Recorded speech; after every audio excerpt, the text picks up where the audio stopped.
Thokozani bazalwane, ngiyathemba ukuthi ngiyaphila. Ngixolele ngine-addiction nje kule nsuku. And le addiction le ngiyathemba ukuthi at some point izolapheka. Thokozani mangisavuselela Nkosi yami. Thokozani boGogo noMkhulu. Nina bazalwane. And as kuyashisa eThekwini and I'm tired. I've had a long week. I've had kahle ngivalanga yonke engikhathazayo. Angivalanga. I had certain days during the holidays ade ngingasebenzi ngazo. Umthetho kwakufanele ukuthi ngivale, but umuntu mayifika ekukhalela ukuthi unenkinga, umthetho womsamo ukuthi umuntu akalahlwa, awusho ukuthi no, come back when I'm ready. Akusebenzi kanjalo edlozini. So ngiyathemba ukuthi nje sibuyile kunyaka omusha, sibuya sifresh, sibuya siright, sibuya imoya yethu igezekile, ihlambululekile, utholile ukuthi sisifune sabantu ukuthi indlela yaphambili ikephi, so indaba la ngifuna indaba yami esempuphumeni. Ngempuphumeni izolo, which was Thursday, ngempuphumeni ngihambisa umuntu. The strangest thing happened. Some guys umuntu lo, as we completed as some singizomgeza kwaqhamuka inkomo, and it was very violent, in fact, because umuntu ubalekile, khona umuntu obalekile obethu uyayixosha le nkomo leyo. And so then sangena ke ngamgeza ke umuntu impophomeni. Mase sithi siyaqeda, sithi siyabheka, there's a whole herd yezinkomo, even abantwana bazo le inkomo lezi bezingaphakathi zisibhekile. And at that moment it was so surreal because into engajwayelekile, I've never seen it happen. Inkomo zigcwale phakathi emanzini empophomeni or isibeni lesempophoma. I've never seen it happen kule mpophoma lenga, and ngijwayele ukuya kuyona, but it was the first time ngigeza umuntu and that happened. And sengithi ngingena mina ke manje ngiyageza, zahamba inkomo. Clearly they were not there for me, but what made me emotional is that ngiyamazi lo muntu lo ukuthi belimhlupha kanjani idlozi lakhe, and for that to happen and for them to come through like that and say siyakubona, siyakuthokozela, siyakwamkela emathongweni, that for me was a moment, and it was something that ukuthi alekho idlozi lilahlwa, because at all times noma kuthiwa kunzima kangakanani amadlozi asibhekile, yabo. And the other thing was that kwama fruit ade siwaphakile lapha emanzini wonke, they sinked and stayed at the bottom, of which mina ke and laba nje, even on my Instagram ngiyazi engingihambisa emanzini, you have seen mingithi asiphakele namadlozi akini ukuthi ama fruit ayafloata. For the first time the fruit actually sank to the bottom and stayed at the bottom.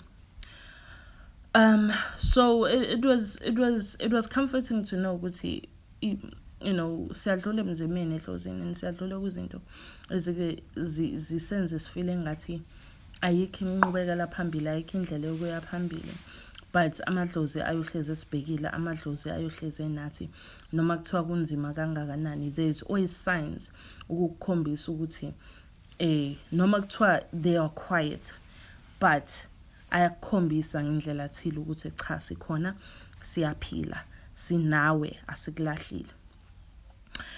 But that was yesterday's experience in Popomeni. I'm so excited to go back in Popomeni, and hopefully I'm going back soon. But it's 5 February that I'll be helping, and so I'm so excited to have them come. And we're gonna go to the waters. So so I'm super excited about that. In other news, the topic that I wanted to speak about, and I speak about this because it has bothered me, because it's something I ising sizabantu kuyona, and for some reason abantu mobafica nkingeni yabo bafuna ukuyilungisa leyo nkinga, but they don't truly want to fix the problem. Bafuna i-shortcut ukuthi bakwazi ukuthi baqhubeke nombhedo wabo atungasebenzi. So I'm speaking about it now because I feel like if ngingakwazi ukugwema other people that may be thinking about going down this road, they can think twice about it, because it's honestly something that's very problematic. Yes, mesabantu intwaso iyasihlukumeza.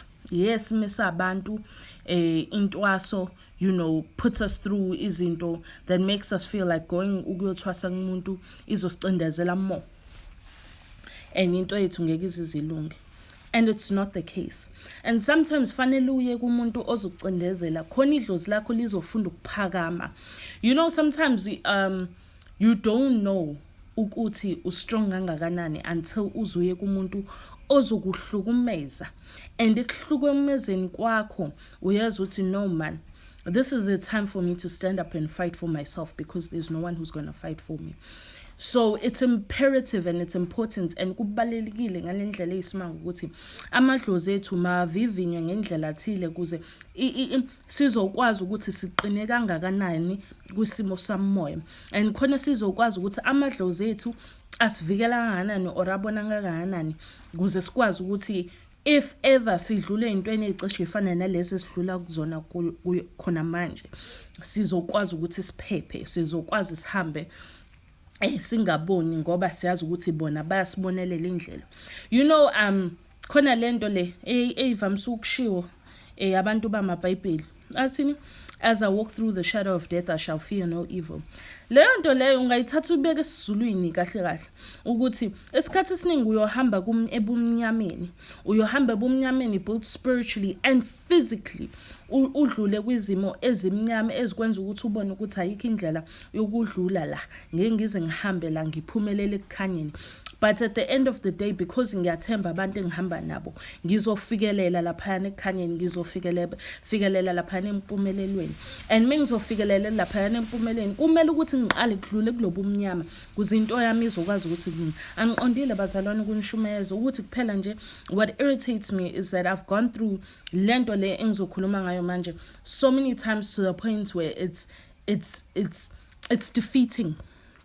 Ngishiye nginganamandla ukuthi as abantu esazi ukuthi sihamba nabadala, why do we continue to try and take the shortcut ukwenza into instead of ukuhamba lobunzima kuze singeke size sicindezele kwabantwana bethu uqobo. And lento ngikhuluma ngayo abalaphi or abantu angingasho ukuthi abalaphi because they are not abantu abanobizo, whether ubizo lomnyanga or ubizo lomngoma ne abapracticeayo bengathwasile. Angazi ngabanye, but how I know how this works is that you cannot be a healer, yabo, you cannot be a umlaphi ungathwasile, because at the end of the day impanda unayo, yabo, awunampande awunalutho, uwena nje njoba umekuthi unhlanhla, umekuthi usandile, umekuthi ubuhle, umekuthi uzanele, you are who you are. You are not uGogo, you are not uMkhulu, you're just a person. Because when we call aboGogo noMkhulu, we are reflecting, we are recognizing labantu hamba nabo. We are not speaking to you as uthandi. You're not speaking to me as uthandi. Mina nguthandiwe mina, and I am proud that nguthandiwe. But mengithi iti gogo, iti mkhulu, iti ma, you're not speaking to, you're not respecting me, but you're respecting the elders engihamba nabo abadala, yabo, ababa khona before ngize ngibe khona emhlabeni, ngize ngihambe lo mhlaba ezuthandiwe. Kwabantu engangizalwe nabo, yabo, ababebekwe phezulu kwempilo yami, abazongigada, abazongibhekelela. So, labantu laba, ne, they go through life knowing they have a calling. Abanye uthola ukuthi bazalwe izangoma, like for example my children, ingane zami ngiyazifundisa ukuthi okay, isiwasho sokuthi senza ukuthi, isiwasho sokuthi usenza ukuthi, uyageza la, uyaphalaza la, uyachatha la, yabo. So ingane zami zizokhula ziyazi isimo semithi, zizokhula zazi ukuthi okay, intelezi le iyachela le, lentelezi le iyaqhuma le. So izinto engibenzisa zona even kuyimanje as children, yebo. So bazokhula bayazi ukuthi ukulapha umuntu kuqala phi kuphelephi, moya emanzini ufike wenzeni, into abayifundayo kuyimanje because into esiyenzayo as a family, sahamba semanzini bayazi ukuthi okay, siphakela amadlozi. Ingane zami ngiyifundisile ukuthi okay, lo 8 and 6 and bayazazi manje izitep zokupheka utshwala besizulu. Uyayibona, ngingibaphekise ngithi okay, xova ke manje ke, govuza ke manje, siyapheka ke manje, siyabhluza ke manje, yabo. I teach them that so they grow up, yabo, knowing these things.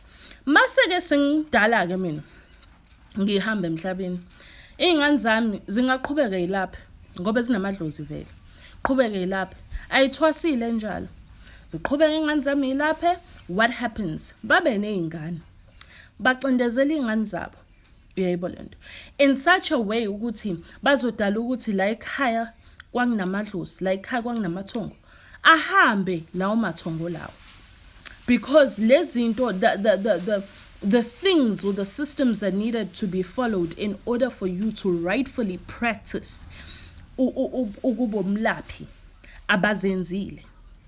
It does not work. Yabo mose ucabanga udokotela nje, udokotela olapha abantu ehlapa abe ne-surgery, udokotela ongayanga esikoleni sokuba udokotela uyaboshwa because they are illegally practicing medicine. It's the same way edlozini. You cannot practice ukuba udokotela wesiZulu ube ungayanga ukuyothwasa, whether uthwasisa abadala bakini, uthwasela ekhaya, whether uhambile waya kagobela wathwasa kumuntu, but the system of ukuthwasa kubalekile so that it equips you ukuthi understand ukuthi 1 no 2 no 3 usebenza kanjani. Yabona, it equips you ukuthi ube nempande. I have seen and heard of people abathwasisa ngisho abantu kodwa bathwasile. Mina ezuthandiwe ngikunika kanjani wena into enginganayo? How can I give you a degree nginganayo lo degree? How do I give you a diploma nginganayo diploma? Yayibona, how do I ngikufaka imiyeko but I've never in a day ngifaka umiyeko? You cannot give umuntu something you do not have. It's impossible. It's impossible. Lento kuthiwa ubizwa because uyabizwa.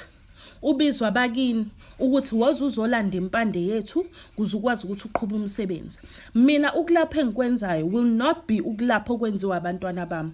Bazoyazi the basics, indlela umama wayelapha ngayo ukuthi okay, a mother melapha wayelapha kanje umuntu alapheke. But le washo lezi zisebenza ngoba ngisahamba emhlabeni, ngisakhona la. I still walk the earth. So le washo lezi ezila kumsam wami ziyasebenza because umnikazi wazo yilabantu engihamba nabo and basanami. The day ngihamba khona emhlabeni, labo banikazi labo bahamba nami. Amadlozi abo abantwana bami bazovuka and impande yabo will not be the same as impande yami. The way amadlozi abo asebenza ngakhona will not be the way elami idlozi elasebenza ngakhona. So lamandla lawa akhona la esigodlweni ayophela ngami. Bona fane bavusa waba amandla. uyayibona. And it's all nice and dandy ukuthi yes ngifike ngakhipha umuthi ngalapha umuthi angithwasile, without recognizing ukuthi one day umuntu oyofa because idlozi lakho is trying to teach you a lesson. Umuntu afe ngaphansi komuthi ade usebenzisa ophuma kuwena. These are things that happen. Yabo. Umuntu agule phezu komuthi wena omnike wona. Uthola ukuthi akone ngisho umuthi usiwasho. Agule umuntu. Afe umuntu because of what you had done. Idlozi protects us ukuthi abantu certain things do not happen. Yabo, ngaphansi kwegodlo zethu. Due to the fact that kunamadlozi like high. Bangangilethela umuntu ebazi kahle ukuthi ngeke ngikwazi ukumlapha. Or they do not fall under izinto engiyilaphayo. There are things mina engingazenzi. I recently told somebody ukuthi ngizomsiza in certain things, but be based on ama problems anawo, inkinga anayo, ngeke ngikwazi ukuthi ngiqinise umsamo wakhe. Uyayibona lento. And uqinisa umsamo is not ukuthi okay ukubethela, no. It's not ukubethela. It's literally a whole nother process. Mokhuluma ngokuqinisa umsamo. And uqinisa umsamo is a thing that is done mekuthi ekhaya egcekeni, yabo. And this is specifically for people abanethembu uthola ukuthi they come from emaplazini, ne, where ubaba khona washona and there's like 8 kids egcekeni and 2 of them they are inkosana but from different wives, like that kind of a thing, where nonke nisahlala egcekeni. Like for example umseleko unabafazi abangaba 4 wives. Abafazi bakhe abawu4 in a certain household and a certain household uneinkosana zakhona, right? So mhla yena ngasekho emhlabeni bazoba ngumsamo, for example, right? So bazoba ngumsamo. Ngisho amakhaya kanjalo where uthola ukuthi ingane zakhona zisahlala egcekeni elilodwa, umsamo usegcekeni elilodwa, and so forth and so forth, and fanele kushiswe impepho and all of that, and bayabanga. And in a case like that, and kuphuma ukuthi khona umuntu othakathayo egcekeni, and no umuntu lo othakathayo umuntu kwayena okhona esibalweni sokushisa impepho, right? So entwana kanjalo menzo wenza umsebenzi, you need to have umuntu who specifically specializes in that. And labantu abaspecialize kulezo zinto banezikhwama zokuthakatha as well. Isikhathi esiningi. Not everybody, ngeke ngisho ukuthi everybody, but khona abanazi izikhwama lezi ezihlangane nemithi engcolile yokuthakatha. So what they do is bacupha umsamo ukuthi monze umsebenzi, kukhona umuntu othi uhlamba uzama ukuntshontsha gange ngenyongo or whatever. Umsamo unqanqa ukhuluma ukuthi wena sibanibani kanje kanje, uthola ukuthi nihlangene ku-round or wherever la nenza khona umsebenzi, uvela unqanqa umsamo ukukhuluma ukuthi kukhona umuntu okuthi owenza ukuthi.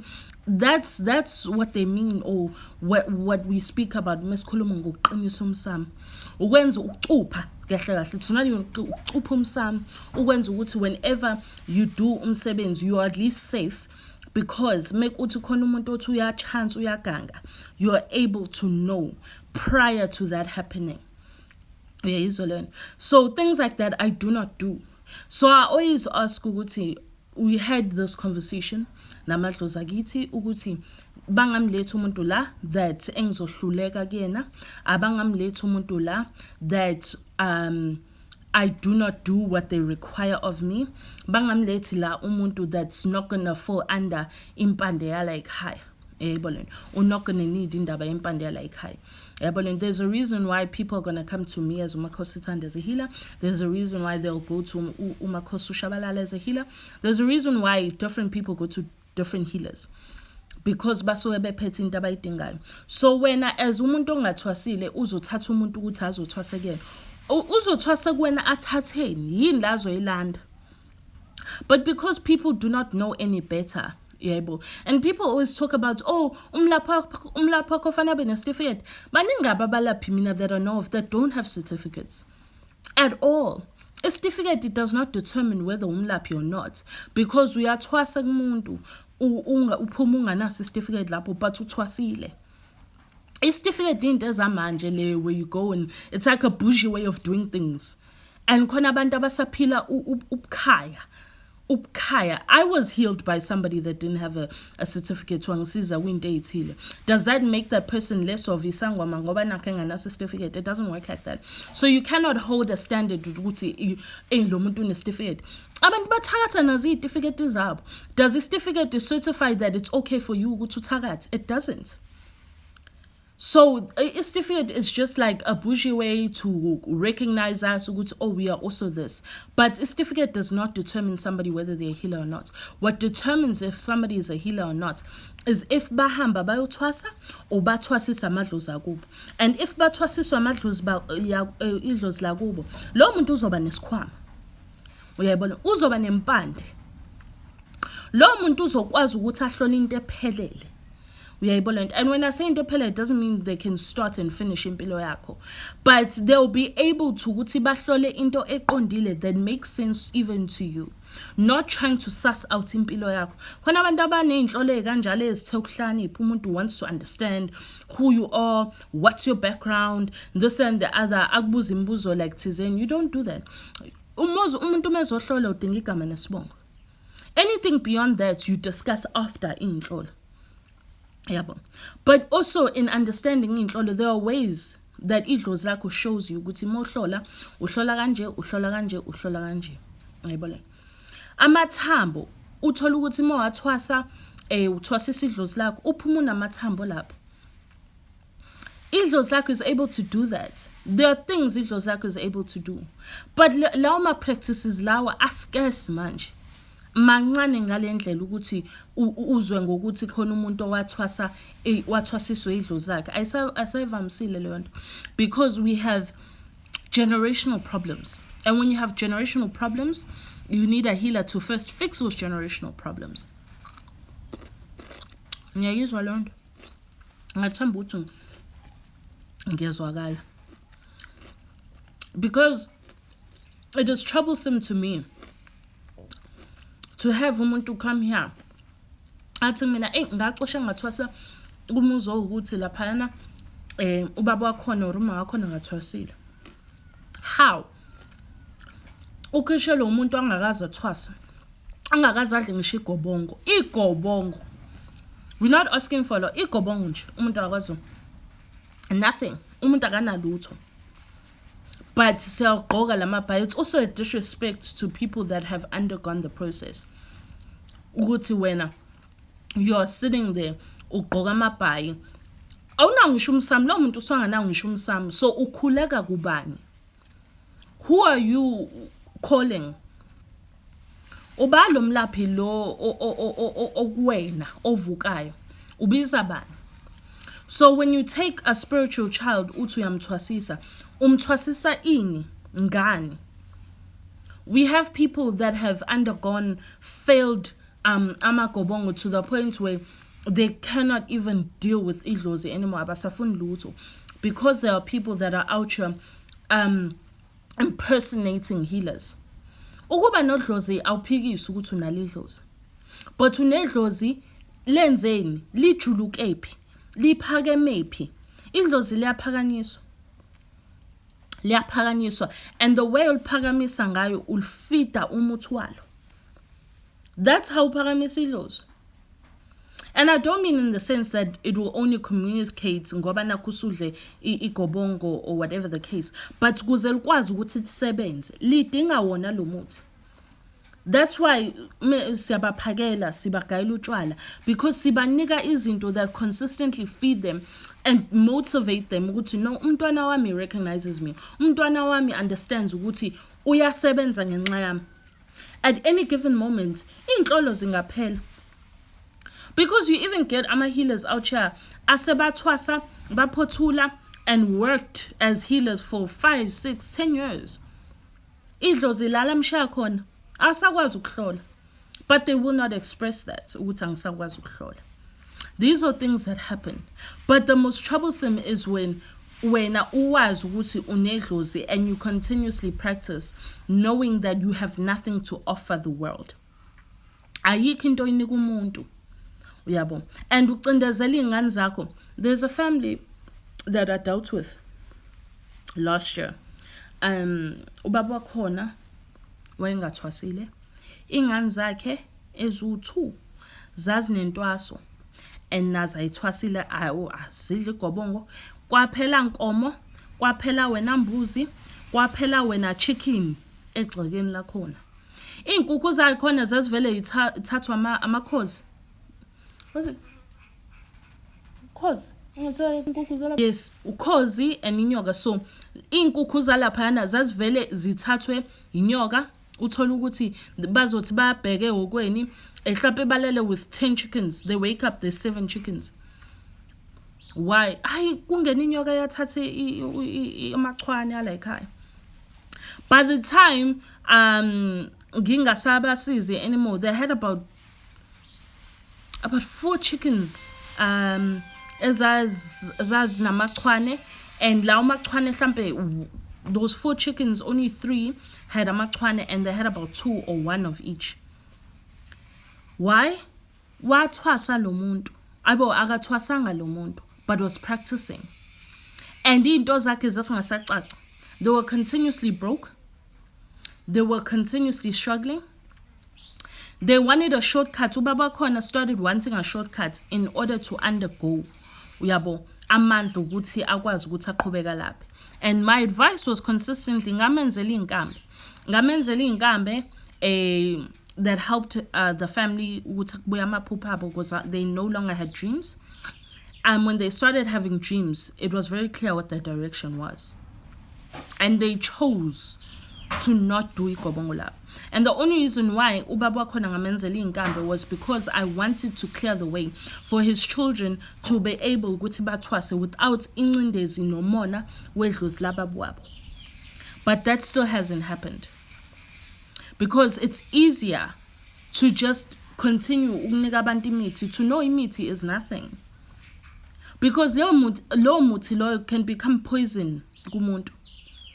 This thing people say is not a science, or ngasho kanjani. Akuyona into engabambeka ukuthi this works or it doesn't. But the truth is, it is a science in the sense ukuthi siyakwazi ukukala ukuthi lento le moyisebenzisa izokusebenzela. Siyakwazi ukucheck ukuthi okay, this is the dosage that you need. Mina, I heal people and I do not give them the same dosages for things.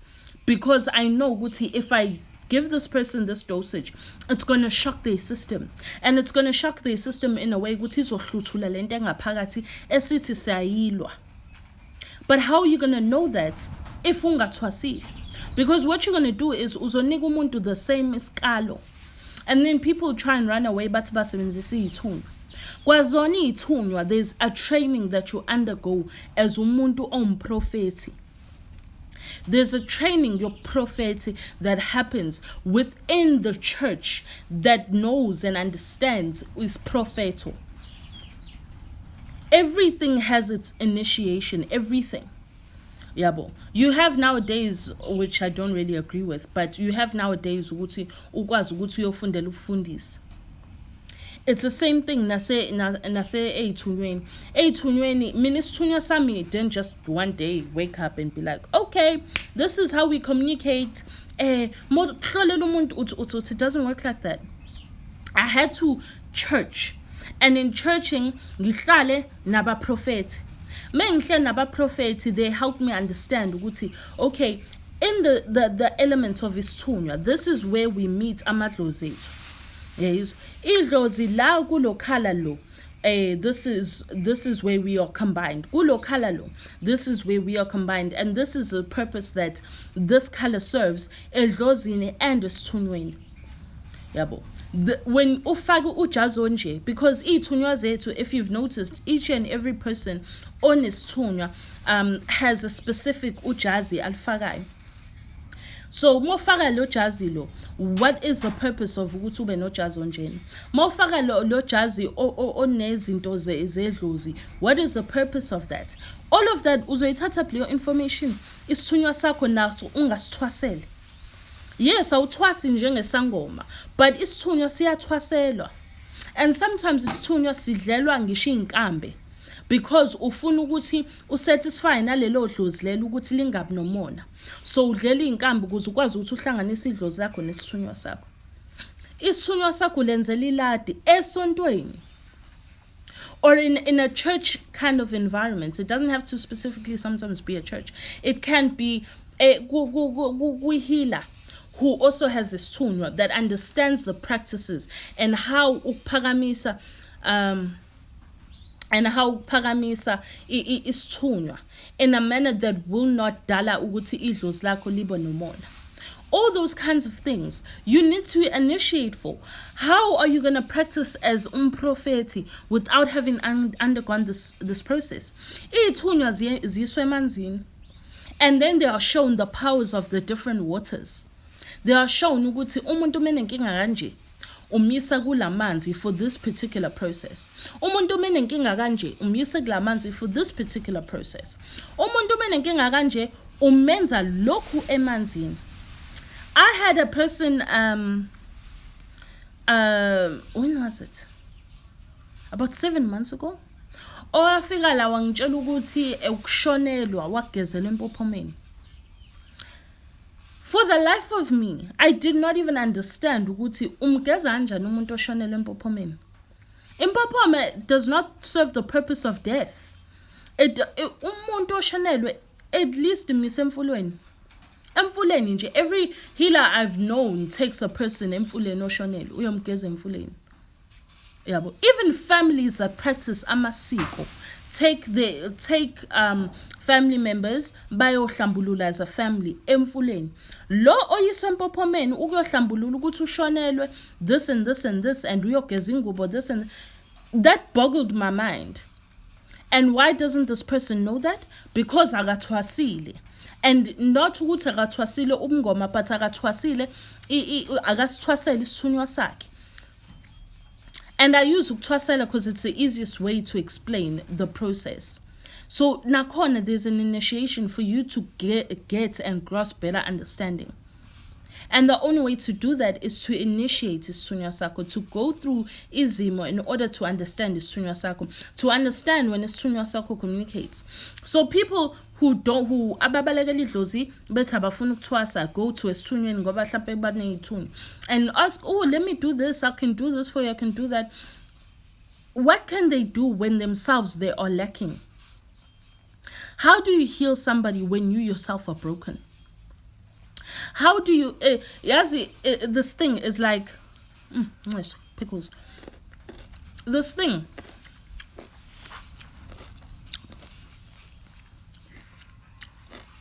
you know, when a rich person umuntu onemali azokutshela ngepoverty, you know uzoyizwa lapho, you know uzoyi-understand when you've never been poor, you know uzoyi-understand when you've never had a day in your life where ungazi nothi uzoyifita kanjani uzoyifita kanjani ingane zakho.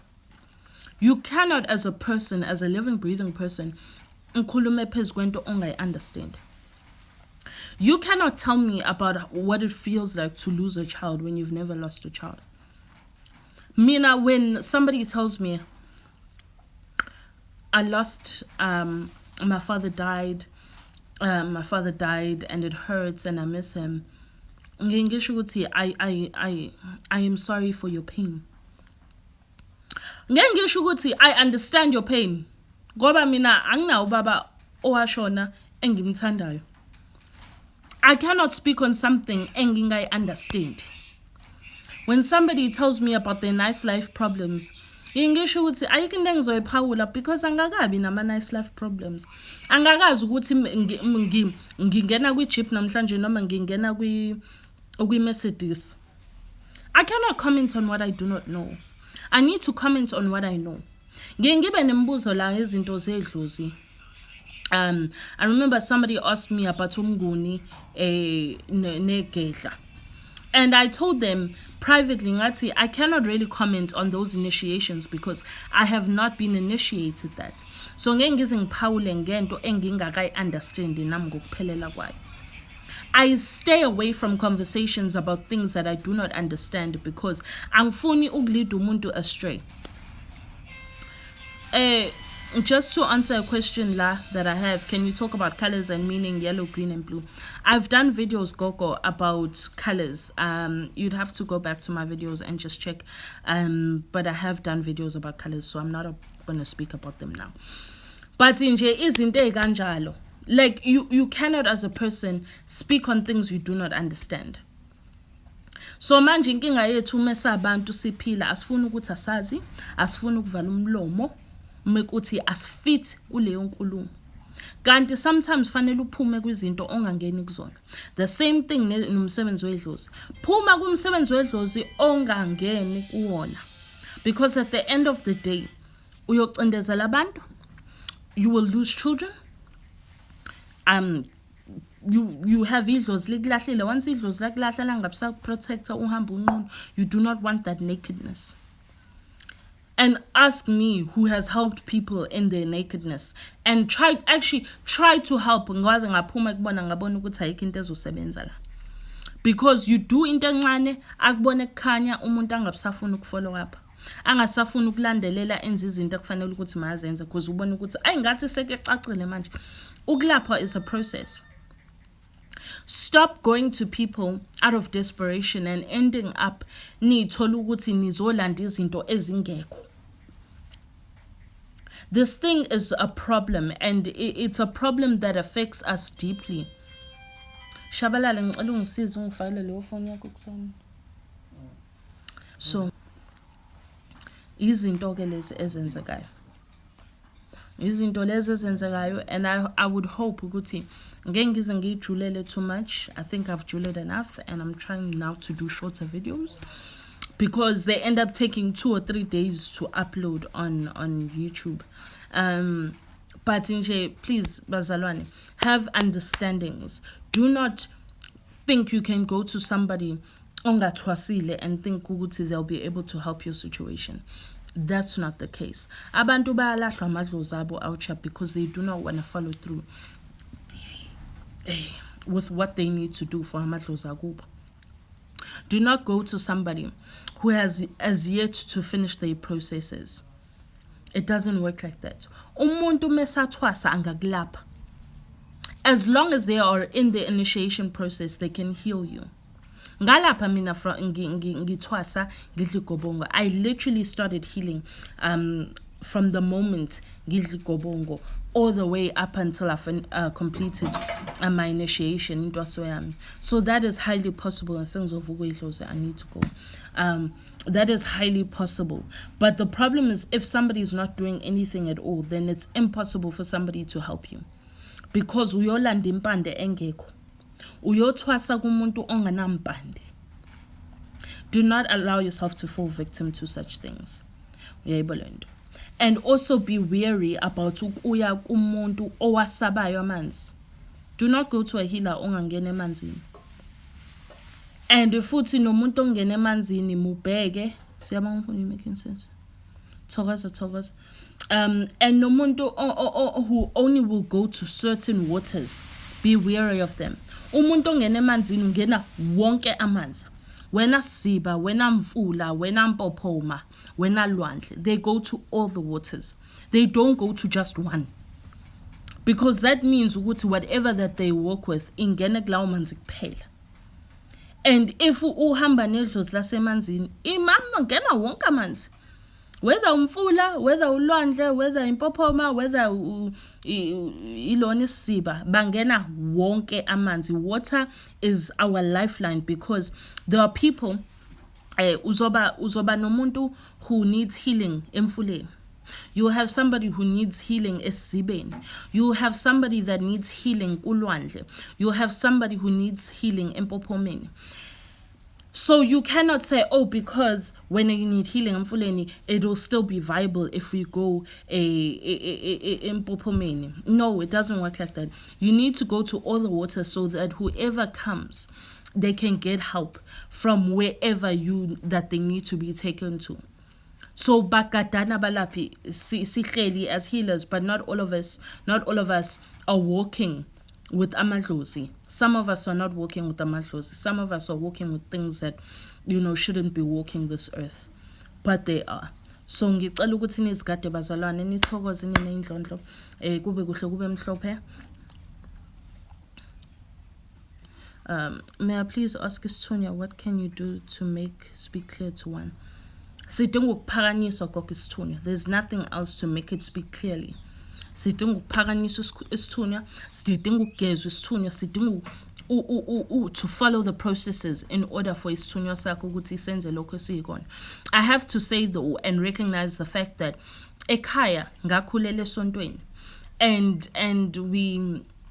I learned different ways to kind of understand myself within the church.